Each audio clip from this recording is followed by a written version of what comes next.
60 বছর বয়সে কোটি টাকা দিয়ে কি হবে? যদি 18 বছর বয়সের শখগুলো পূর্ণ করতে না পারি কি হবে? শেষ মুহূর্তে 100 কোটি টাকা কামিয়ে কি হবে? তখন তো আর বেঁচেই থাকবো না। এখন এই বয়সের শখগুলো যদি পূর্ণ করতে না পারে, ছেলে মানুষ বয়স 18 হওয়ার পরই সে বাস্তবতা শিখে যায়, সে পরিস্থিতি বুঝে নিতে শিখে যায়।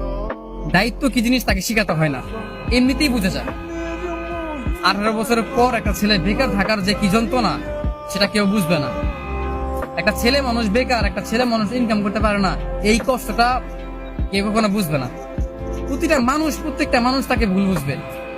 অথচ শেষ বয়সে এসে 100 কোটি টাকা দিয়ে কি হবে? আমার এই 18 বছর বয়সের যে স্বপ্নগুলো, যেই শখ আহ্লাদগুলো, আমি তো সেইগুলোই পূর্ণ করতে পারলাম না। জীবন তো 18 বছরে এসেই থেমে গেছে। মনে হয় না যে সামনে ভালো কিছু হবে। তারপর নতুন করে স্বপ্ন দেখি যে জীবনে ভালো কিছু করব। অথচ 18 বছরটা পার হতেই এখন মনে হচ্ছে যে জীবনটা এখানে থেমে গেলে ভালো হয়। আর সহ্য হয় না এত কষ্ট, এত যন্ত্রণা, এত চোখের সামনে বারবার ভেঙে পড়া, এগুলো সহ্য হয় না।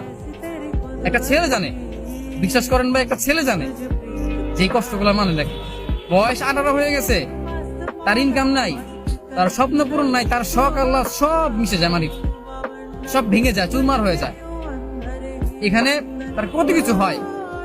আর একটা 18 বছর পর একটা ছেলে মানুষ, বিশেষ করে তার সবচেয়ে শখের যে জিনিসটা হয় সেটা কি জানেন ভাই?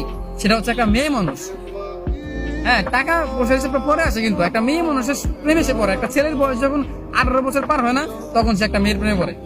এখন 60 বছর বয়সে গিয়ে ভালোবাসা থাকবে, কিন্তু সেই বয়সটাকে থাকবে আর থাকবে না। 60 বছর পরে গিয়ে যদি আমি 100